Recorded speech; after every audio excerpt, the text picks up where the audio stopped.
መጽሐፍ ቅዱስን ነው የምሰማው ወይስ መጽሐፍ ቅዱስ የሚያዘውን የማያደርጉትን ነው መስማት ያለብኝ? ጌታ ተመለስ፣ ጌታ ተመለስ። ጌታ የት ነው ያለው?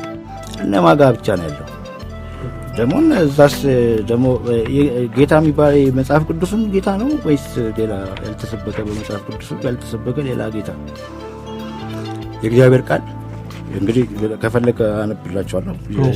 ግን ምን ይላል? ሴት በእግዚአብሔር ፊት ስትጸልይ ፀጉሯን ትሸፍን ይላል። ወንድ ደግሞ ራሱን ሊከናነብ አይገባውም ይላል። ይሄን የሚለው የእግዚአብሔር ቃል። የእግዚአብሔር ቃል ሴት ራሷን ትሸፍን ሲል አትሸፍን ማለቱ አይደለም። ፀጉሯን ትሸፍን ማለት ፀጉሯን ትሸፍን ማለት ነው። ስትጸልይ በየመንገዱ አላለም።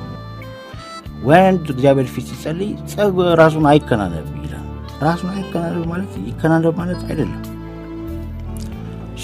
ምን ይላል? ስለ ቤተ ክርስቲያን ወግ እያወራ ነው። የሰጧችሁ ወግ ይሄ ነው እና በኋላ በዚህ ጉዳይ ሊከራከር ማንም ሰው ቢፈቅድ እኛ ወይም የእግዚአብሔር አብያተ ክርስቲያናት እንዲህ ያለ ልማድ የለንም። አንዱ ቦታ ደግሞ ይላል ትእዛዙን የማይጠብቅ አውቄዋለሁ የሚል እሱ ሐሰተኛ ነው ይላል።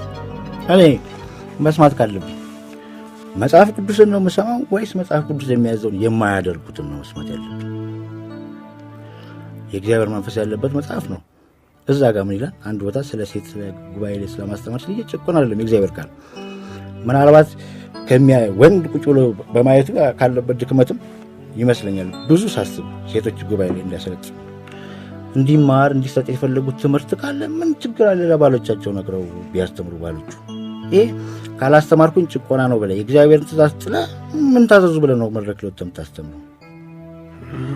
የእግዚአብሔር ቃል ትእዛዙን የማይጠብቅ እወቁት ተብሏል። ስለዚህ እዚህ ጋር በጣም የሚገርመኝ ማንም ነቢይ ወይም መንፈሳዊ የሆነ ቢመስለው በዚህ ጉዳይ ይህ የጻፍኩላችሁ የጌታ ትእዛዝ እንደሆነች ይወቅ። የማያውቅ ቢኖር አይወቅ ነው። ስለዚህ እግዚአብሔር ቃል እንደዚህ ወዴት ነው የምንመለሰው? እዛ ፀጉራቸውን ገላልጠው የሚዘምሩበት ገላልጠው የሚጸለይበት ቦታ ሴቶች በየመድረኩ እንትን የሚሉበት። እኔ ስለ ሴቶች ምድር የእግዚአብሔር ቃል ሲናገር በኖህ ጊዜ በውኃ የጠፋው በሴቶች ምክንያት ነው። ሴቶችን ወንዶቹ ባለማስተናገዳቸው፣ ሴቶችን መያዝ እንዳለባቸው መጠን ባለመያዛቸው፣ ከዛ የእግዚአብሔር ልጆች አማልክት የሚባሉት ማለት ነው ሴቶችን ሲያዩ እጅግ መልካሞች ፍጡሮች ናቸው። እንደውም ይላል የእግዚአብሔር ልጆች የሰው ሴቶች ልጆች መልካሞች እንደሆኑ አዩ። ለካ እግዚአብሔር ሴቶችን መልካም አድርጎ ነው ለሰዎች የፈጠረው። ሰው ግን እየከዳ በማየውን ቦታ እየፈታ እንደዚህ ሲሆን የሴቶቹን ክብር ማየት አልቻለም ማለት ነው። የእግዚአብሔር ልጆች የሰው ልጆች መልካሞች እንደሆኑ አዩአቸው፣ እስካቸው ወሰዱ፣ ለእነሱ አገቡ። በዚህ ምክንያት እግዚአብሔር በምድር ላይ በሰው ልጆች ተቆጣ። ከዛ ምድርን ከኖህ በስተቀር ምድር በውኃ ጠፋ።